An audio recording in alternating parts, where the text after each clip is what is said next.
오늘의 말씀입니다. 에베소서 5장 1절에서 14절입니다. 다 함께 읽겠습니다.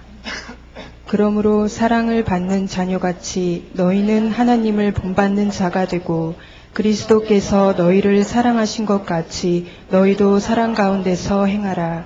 그는 우리를 위하여 자신을 버리사 향기로운 제물과 희생 제물로 하나님께 드리셨느니라. 음행과 온갖 더러운 것과 탐욕은 너희 중에서 그 이름조차도 부르지 말라. 이는 성도에게 마땅한 바니라. 누추함과 어리석은 말이나 희롱의 말이 마땅치 아니하니 오히려 감사하는 말을 하라.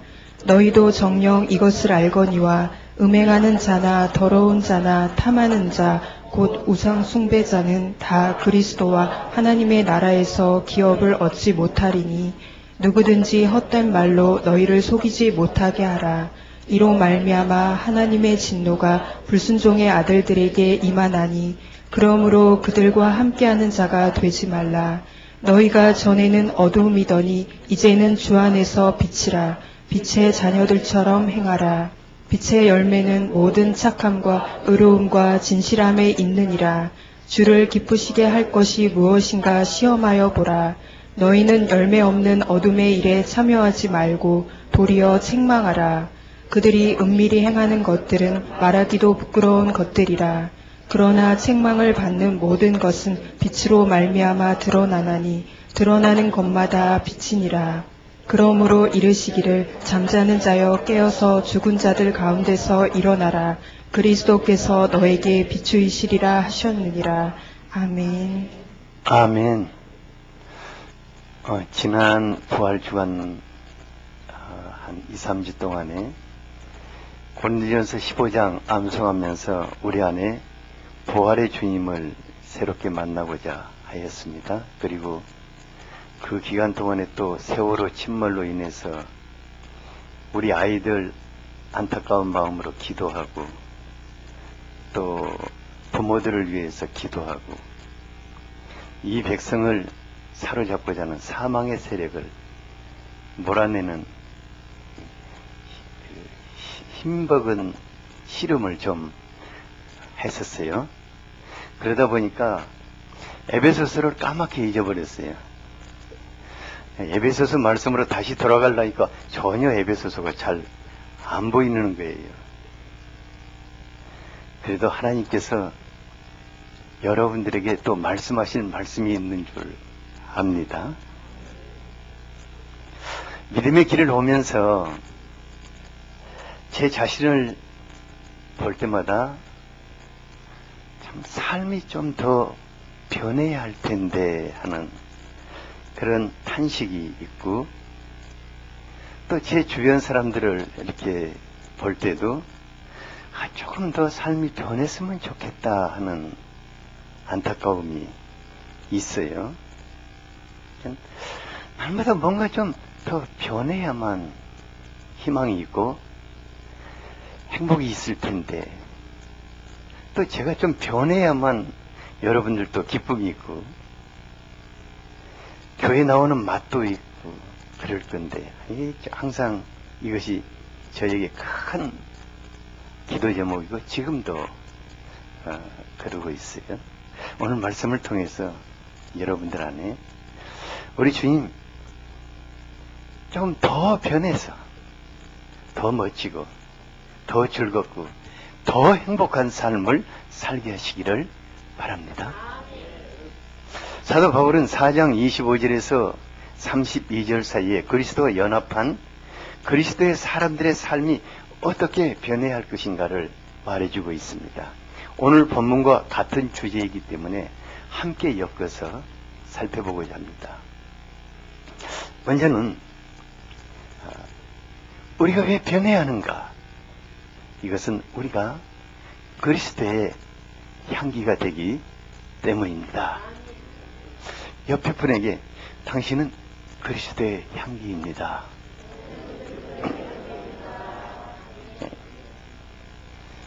향기는 삶 속에서 바라는 것이거든요. 그러므로 1절에서 사랑받는 자녀같이 너희는 하나님을 본받는 자가 되게 하라고 말씀하고 있습니다. 우리가 하나님께 사랑받는 자녀가 되었다는 것은 정말 놀라운 축복입니다. 이제 치유 사역을 쭉 하다 보면은 성령께서 그분들의 마음속에 너는 내 사랑하는 딸이다, 너는 내 사랑하는 아들이다, 이 한 음성만 그 심령에 주셔도 그냥 막 가슴에 감동을 받고 슬픔과 고통이 사라지고 응어리들이 막 녹아지면서 눈물 콧물 막 흐르는 것을 볼 수 있어요.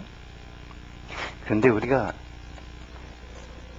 하나님의 사랑받는 친딸이고 친아들들이 된 것입니다. 우리 조금 더 기분 좋게 옆에 사람이 당신은 친아들입니다. 효영아, 너는 하나님의 친딸이다? 여자분들에게는 당신은 하나님의 친딸입니다. 이렇게 해줘야지. 다시 한번 해주세요. 여진 집사님, 짝이 없구나. 여진 집사님 하나님의 친딸입니다. 그런데 이보다도 더 놀라운 것은 그리스도 안에서 우리가 그 사랑하는 아버지를 본받고 닮아가는 삶을 살도록 축복하셨다는 것입니다. 그래서 예수님도 하늘에 계신 너희 아버지가 온전하신 같이 너희도 온전할지라고 하였습니다. 그리고 그 후에 보면 무슨 말이 나오냐면 하나님의 사랑이 얼마나 온전한가를 말해주면서 우리가 그분의 사랑을 본받기를 원하시고 있습니다. 제가요, 제 자신에게 좀 한 가지 간절하게 바라는 게 있어요. 제가 특별히 잘할 게 있겠습니까? 남다른 재주가 있겠어요? 제가 별로 가진 게 없기 때문에. 정말 하나님 마음 품은 그리스도의 사람으로 좀 살고 싶어요. 허물과 약점 투성이지만은 그리스도의 향기를 품을 수 있는 그런 그리스도의 사람이 되었으면 좋겠다는 갈망이 저에게 항상 있어요. 2절에 보니까 하나님의 사랑의 향기가 된 예수님의 삶이 잘 나타나 있습니다. 2절을 우리 같이 한번 읽어보죠. 이 말씀 여러분들의 것이 되기를 바랍니다. 시작. 그리스도께서 너희를 사랑하신 것 같이 너희도 사랑 가운데서 행하라. 그는 우리를 위하여 자신을 버리사 향기로운 제물과 희생 제물로 하나님께 드리셨느니라.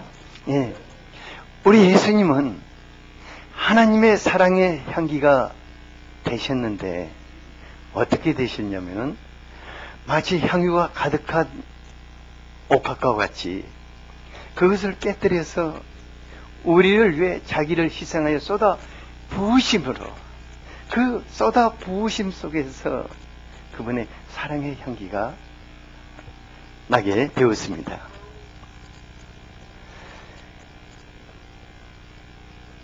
우리가 참 허물과 약점이 많은데 그분이 우리를 사랑하시는, 특히 저 같은 사람을 사랑하시는 그 사랑,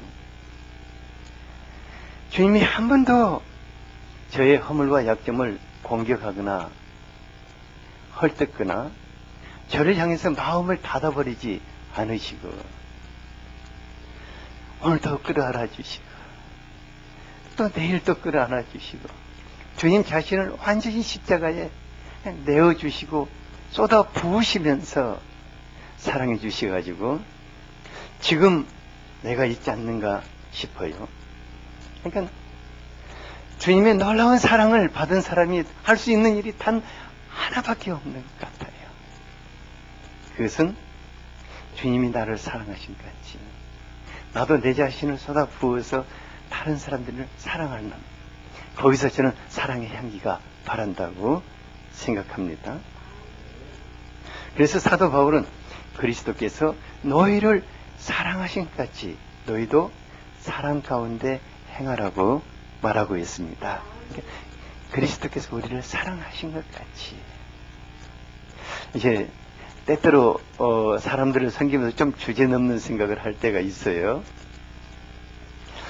정말 조금 힘 빼고 답답한 분들을 섬기다가는 무슨 생각이 드냐면은, 하나님, 제가 얼마나 더 해야 합니까?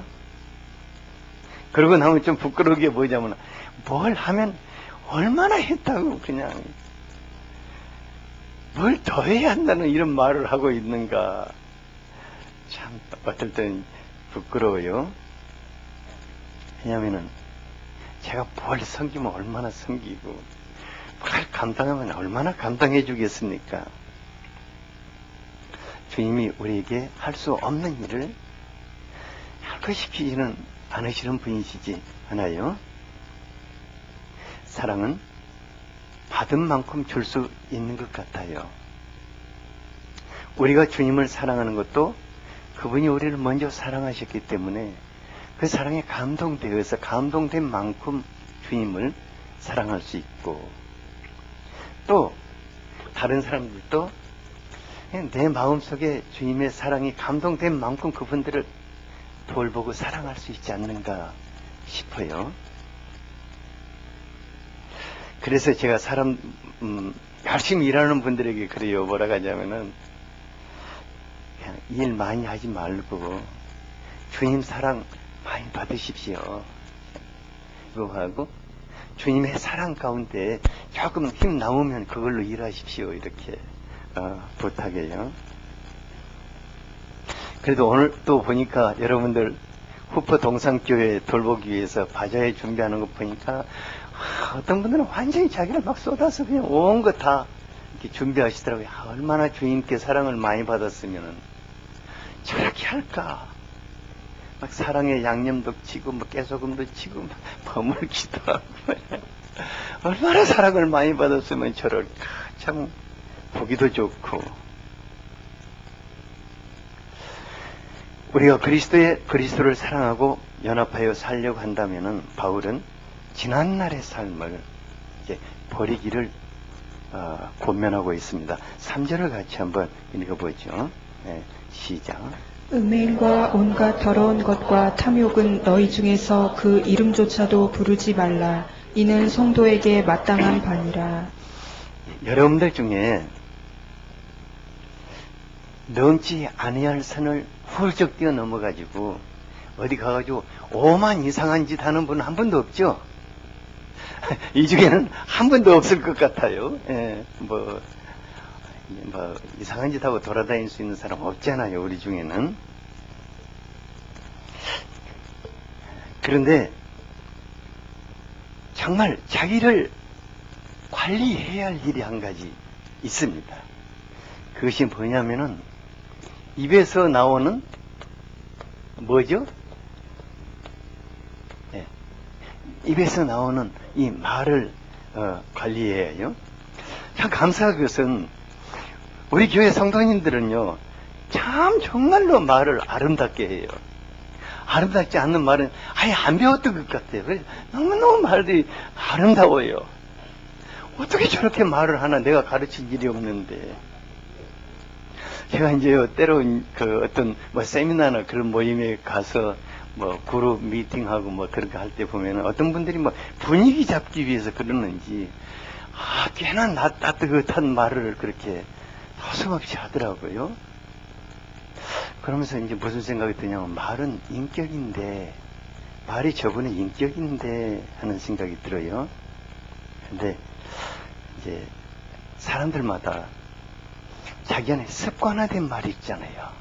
그러니까 자기는 잘 몰라. 그 말을 자기는 잘 몰라요. 그런데 다른 사람이 들을 때, 저 사람은 거스리는 말이 있어요. 그 습관화된 말이 있는데, 이제 오늘 집에 가가지고 한번 물어보세요. 옆 사람에게. 당신이 나에게 거스리는 내가 습관화된 말이 무엇입니까? 이 말이 정말 관리해야 할 말 중에 하나거든요. 옆 사람한테는 물어보지 마세요. 왜냐면 관계가 파괴되니까. 옆 사람한테 물어봐가지고 괜히 관계 파괴되면 안 되니까. 예. 말이 왜 그렇게 중요한가? 왜 내 입에서 말이 나가는 것을 그렇게 조심하라고 하는가? 이것은 우리의 말을 타고 어둠의 영이 우리 안으로 들어오기 때문입니다. 그러니까 입술에 그 말을 타고 더러운 귀신들이 우리 안으로 들어오는 통로가 되는 거예요. 이게 여러분들은 뭐 폰하면 전자를 타고 이렇게 오잖아요. 전파를 타고 오는데 이건 악한 영들은 무엇을 타고 들어온다고요? 우리의 생각과 우리의 말을 타고 이렇게 들어옵니다. 그리고 그 말로 자기를 묶어버리는 것을 볼 수가 있습니다. 그러니까 자기 평소 말대로 그 사람이 되는 거예요. 음란한 말을 자주 하는 사람은 그 말을 타고 어떤 영이 들어온다고요? 예, 음란한 귀신이 그 사람께 들어와가지고 음란한 삶을 살게 만들어버리는 거예요. 또 보면 여기 탐욕이란 말이 나오는데 탐욕스러운 말을 자주 하는 사람은 그 말을 타고 뭐가 들어온다고요? 예, 탐욕의 영이 그 사람 안에 들어와가지고 탐욕스러운 삶을 살게 하는 거예요. 그런가 하면 더러운 말을 하는 사람한테는 그 더러운 말을 타고 어떤 영이 들어온다고요? 더러운 영이 들어와갖고 더러운 삶을 살게 만들어버리는 거예요. 그러니까 습관화된 자기의 그 말을 타고 뭐가 들어온다? 예, 그 영이 자기에게 들어와서 묶어버리는 것을 볼 수 있습니다. 방금 얘기한 것 말고도 정말 습관화된 말이 많아요. 어떤 분들 그래요. 말끝마다 죽겠다. 그러면 그 사람은 어때요? 그 말을 타고 사망의 영이 들어와가지고 그 사람을 어때요? 죽음으로 몰고 가는 거예요. 네가 죽겠다고 했으니까 가자고 그러는 거예요. 어떤 사람은 말끝마다 미치고 환장하겠다고 그래요. 그러니까 그 사람에게는 그 말을 타고 뭐가 들어오겠어요? 예, 미치는 영이 들어오고 그 사람은 정신병원으로 끌고 가는 거예요. 그 말대로 끌고 가는 거예요. 어떤 사람은요, 제가 보기에는 정말로 잘 되어야 하는데 말끝마다 죽어도 안 된다는 말을 해요. 죽어도 안 된다고. 죽어도 안 된다고 하니까 그 말대로 어때요? 그 사람은 죽어도 안 되는 사람이에요. 그보다 조금 더 심한 말이 있어요. 절대자만이 쓰는 말. 절대로 안 돼. 그것은 누구만 쓴다고? 절대자만이 쓰는 말. 그 사람은 항상 절대자 앞에서 그 영역을 침범하니까 절대로 안 되는 사람이 되어버려요. 그러니까 말로 그 사람을 묶어버리는 거예요. 그래서 사도 바울이 골로새서 4장 6절에서 뭐라 하겠습니까? 같이 한번 읽어보죠. 시작. 너희 말을 항상 은혜 가운데서 소금으로 맛을 냄과 같이 하라. 그리하면 각 사람에게 마땅히 대답할 것을 알리라. 오늘 바자회에서 여러분들이 아주 그 맛있게 요리해 놓은 반찬들을 많이 살 겁니다. 사는 거 아니겠지. 쿠폰 주고 바꾸지. 근데 보니까는 제가 요리하는 거 보니까는 정말 맛깔스럽게 하는데 아무도 소금을 삽으로 파서 팍팍 넣는 사람은 없더라고요. 그냥 이 소금만 잘 뿌려도 막 양념 많이 안 해도 아주 맛깔스러운 음식이 나와요. 안동 강고등어 보세요. 그 소금 뿌리는 그 간잡이의 손에서 나간 그 적당한 소금을 뿌려서 그게 세계화된 상품이거든요. 얼마나 소금만 잘 뿌렸는데 그렇게 그냥 고가 상품이 되지 않았습니까? 그것도 나무 고등어 갖다가. 안동에 바다가 없어요. 가보니까 저는 안동에 바다가 있는 줄 알았어요. 안동에 바다가 없더라고요. 내륙지방이더라고요. 그러니까 말은 소금을 뿌려 간을 잡는 것과 같은 것입니다. 그러니까 말 중에서요. 어떤 사람들 보면 정말 잘 참아요. 누가 뭐라 하는데 잘 참는데 울컥 침 흘릴 때 그냥 한마디 내뱉는 그 말, 그 조심해야 해요. 왜냐면 울컥 지문일 때 쏟아놓는 말이 마치 국 끓여놓고 화난다고 소금을 사부려 퍼넣는 거랑 똑같아요. 그러면 그 소금국을 누가 먹어야 합니까? 자기가 먹어야 하는 거예요. 제가요, 우리 여기 이제 남편 되시는 분들이 있거든요. 아내한테 함부로 화내고 함부로 말하지 마세요. 왜냐하면 그분들은 평생 짜릿한 소금국 먹을 수밖에 없거든요. 그러니까 아내한테 칭찬해 보세요. 특히 밥상 앞에서 칭찬해 보세요. 제가요, 가난했을 때 우리 집사람이 뭘 해줄게 얘기했어요. 근데 가만히 생각해 보니까 잘하는 비결이 한 가지밖에 없더라고요. 뭘 차려놔도 내가 어떻게 이렇게 음식을 잘하냐고. 어제 나온 김치 또 나와도 어떻게 이 김치가 이렇게 맛있냐고 계속해서 잘한다고 칭찬하는 거예요. 그러면 나중에 그 말 따라 되더라고요. 여러분들 우리 집에 와보세요. 얼마나 음식이 풍성합니까? 이게 다 옛날에 내가 칭찬했던 덕본 거예요. 그러니까 옆 사람이 소금국 먹지 않으려면 말 잘합시다.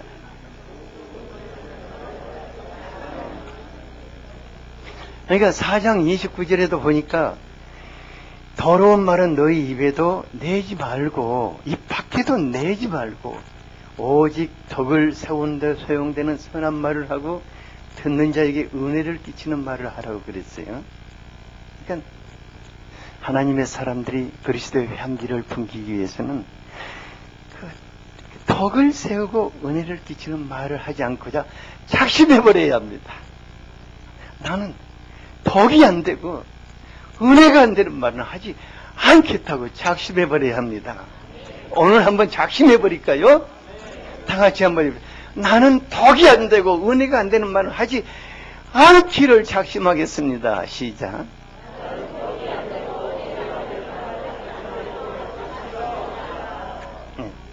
네. 다윗이요, 시편 141편 4절에 3절에 보면은 여호와여 내 입에 파수꾼을 세워주소서, 내 입술의 문을 지켜달라고 했어요.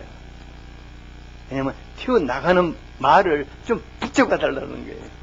말대로 되니까. 복 받으려면 어떤 말을 해야겠어요? 복 받을 말을 해야 하는데, 제가요,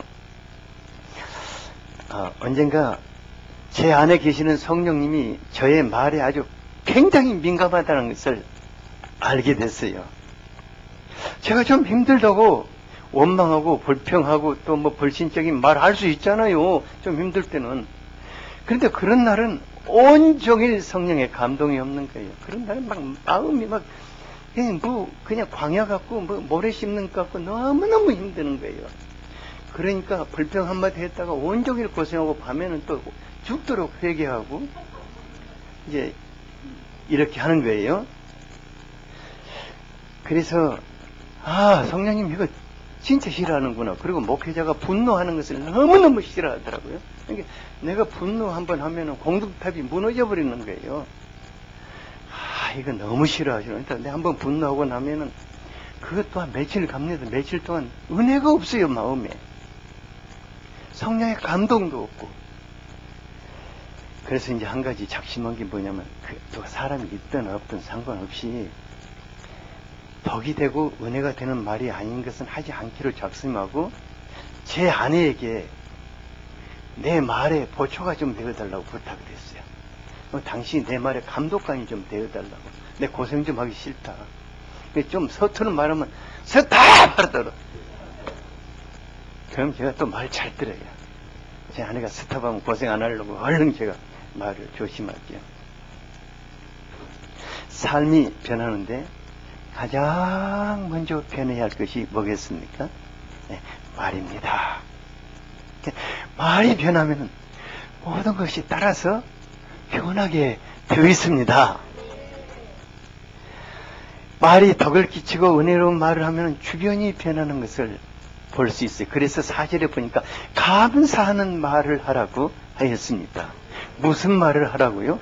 네, 감사하는 말을 해라. 하나님에게도 감사하는 말을 하고 사람에게도 막 감사하는 말을 하고 아침에 일어나니까 그냥 저 날씨가 인상 찌푸리고 있더라고요. 이거 봐줘야 하는데 이거 어떻게 하나. 하나님 좋은 날씨 주실 것을 믿고 감사합니다 하고 그냥 또 산에 돌아다니면서 감사를 계속 외쳤죠. 그리고 혹시라도 비 오면 우산 씌워주세요 하고 그렇게 또 기도하고. 예. 그리고 사람들에게도 그런 것 같아요.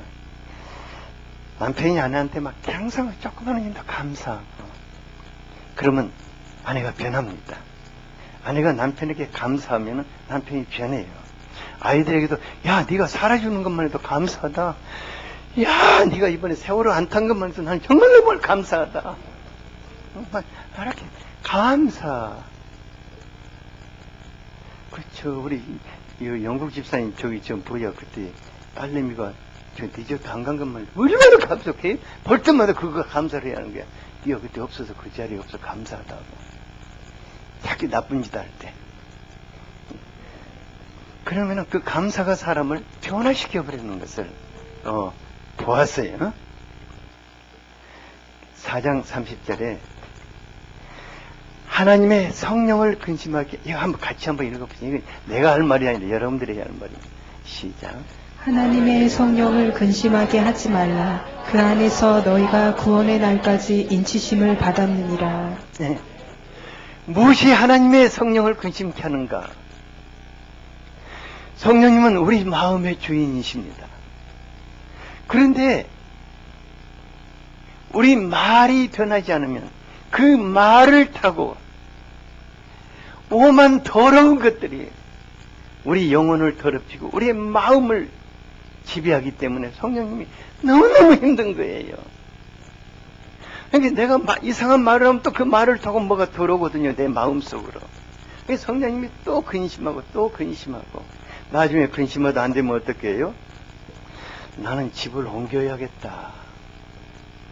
아니 그 부모들이 자식 집 갔다가 정말 힘들면 어때요? 나 가야겠다 하고. 그러니까 성령님이 우리 안에 계시면 우리 삶이 변하는데 우리 말이 변해야겠습니다. 날마다 더 변해야겠습니다. 말이 변하는 만큼 우리의 삶이 변할 것입니다. 옆 사람에게 당신 말이 참 아름답습니다. 하지만 더 변해야겠습니다.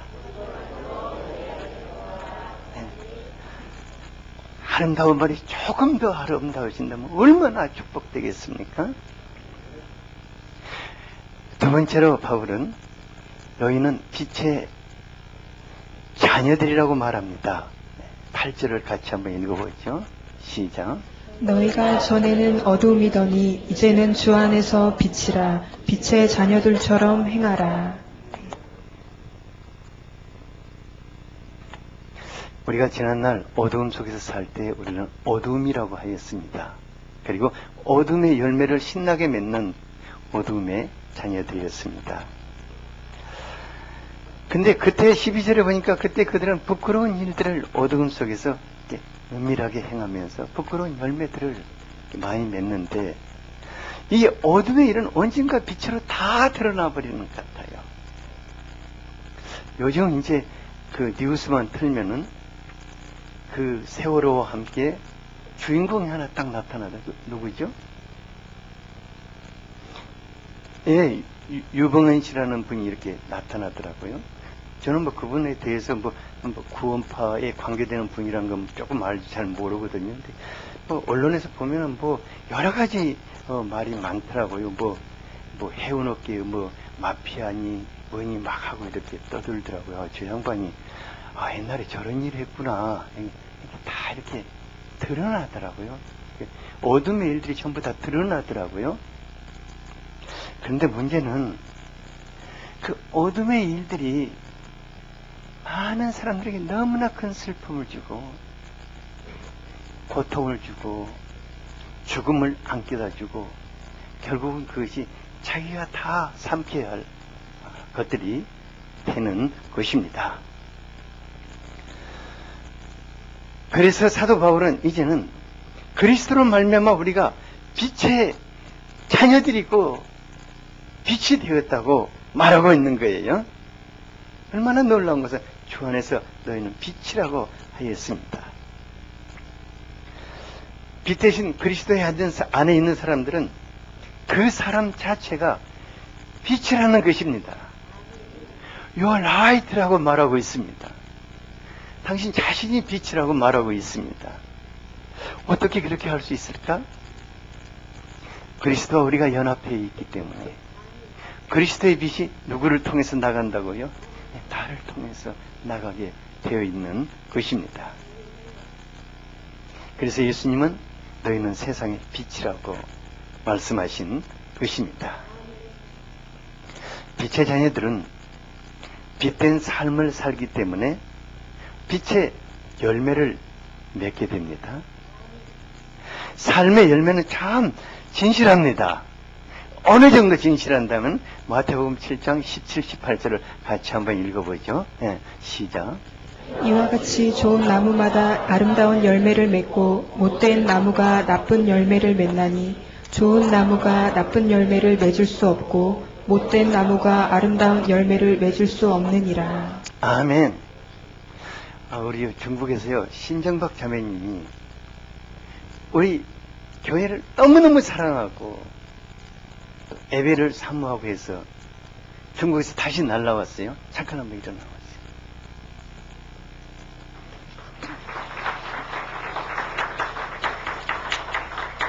우리가 이 열매를 보고 있잖아요. 그리스도를 사랑한다는 거. 그리스도를 사랑하기 때문에 우리가 이런 것을 볼 수 있죠. 그러니까 빛의 자녀로 그냥 살면은 열매는 자연스럽게 맺혀지지 않습니까? 어떤 분들이 그래요. 내 상황이 너무 어렵고 이렇게 해가지고 내가 내 삶의 어둠의 열매가 이렇게 많다고 이렇게 말하거든요. 근데 열매라는 것이 자기 삶 속에서 맺혀지는 것이기 때문에 이 열매는 핑계할 수 없는 것 같아요. 열매는 뭐에서 맺혀진다고요? 삶에서 맺혀지는 게 너무 진실한 거예요.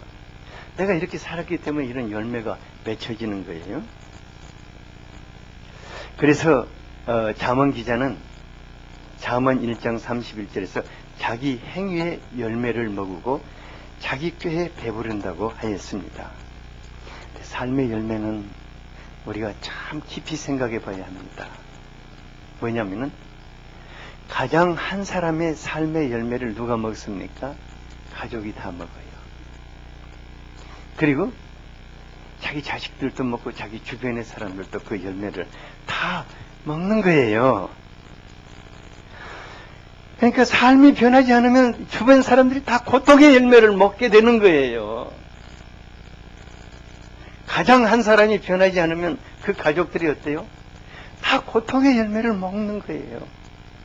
그러니까 그 자식이 계속해서 부모를 욕하고 원망하고 그가 가는 곳이면 다 그 고통의 열매를 먹는 거예요. 결국은 나머지 모든 그 가장 많이 먹는 사람은 자기예요. 제가요 목회자로서 정말 조심하는 게 있는데 뭐냐면은 나로 인해서 여러분들이 고통의 열매를 먹으면 안 되죠. 내가 뭔데 도대체 여러분들이 나를 인해서 고통의 열매를 먹으면 안 되잖아요. 그래서 주님 정말 기도를 많이 해요. 주님 우리 성도들이 나를 인해서 기쁨의 열매를 먹어야 하고 행복의 열매를 먹어야 하고 정말 나를 인해서 성령의 열매가 맺혀야 하는데 씁쓸하고 고통스러운 그런 열매를 먹지 않게 해달라고 기도하고 여러분들이 저를 위해서 기도할 때마다 그것을 위해서 기도해 주시기 바랍니다. 주님, 우리 목사님을 인해서 우리가 고통의 열매를 좀 안 먹게 해달라고. 기도해야 합니다. 진짜 기도해야 합니다. 그런데 그것이 어떻게 저만의 일이겠습니까? 또 여러분들의 일일 줄 압니다. 그래서 일평생 우리가 삶이 변해야 한다는 이것을 놓쳐서는 안 될 것입니다. 나는 이제 늙어서 살 만큼 살았는데 그래도 변해야 합니다. 100세 되는 사람이 변해야 한다, 안 변해야 한다? 안 변하면 그 사람은 골동품이에요. 죽는 순간까지 변해야 합니다. 변해요. 변화돼 더 변해야 할 줄 믿습니다. 그리스도 예수의 사람은 과거의 삶을 십자가에 못 박아버린 사람입니다. 그리고 이제는 성령으로 살고 성령으로 행하는 사람들입니다. 성령 하나님, 여러분들의 인격을 변화시키고 삶을 변화시키며 빛의 열매를 가득가득 맺게 하시는 분이십니다. 끝으로 갈라디아서 5장 22, 23절을 같이 한번 읽어보겠습니다. 시작. 오직 성령의 열매는 사랑과 희락과 화평과 오래 참음과 자비와 양성과 충성과 온유 절제니 이 같은 것을 금지할 법이 없느니라. 이 열매는 삶을 통해서 맺혀지는 성령의 열매입니다. 그러므로 성령님과 더불어 살 수 있게 되기를 바랍니다. 오늘 말씀이 우리의 삶이 될 수 있도록 같이 한번 기도하겠습니다. 아버지 하나님, 우리의 삶 속에 그리스도를 닮게 하시고 아름다운 삶의 열매를 풍성하게 맺게 하여 주시기를 원합니다. 주님, 우리가 부족하지만은, 우리가 연약하지만은 오직 그리스도의 향기가 되게 하시고 그리스도의 사랑으로 살게 하여 주시옵소서. 특히 우리가 복된 말을 할 수 있기를 원합니다. 감사의 말을 할 수 있기를 원합니다. 축복의 말을 할 수 있기를 원합니다. 입술의 열매를 맺게 하여 주시옵소서. 예수 그리스도 이름으로 기도하였습니다. 아멘.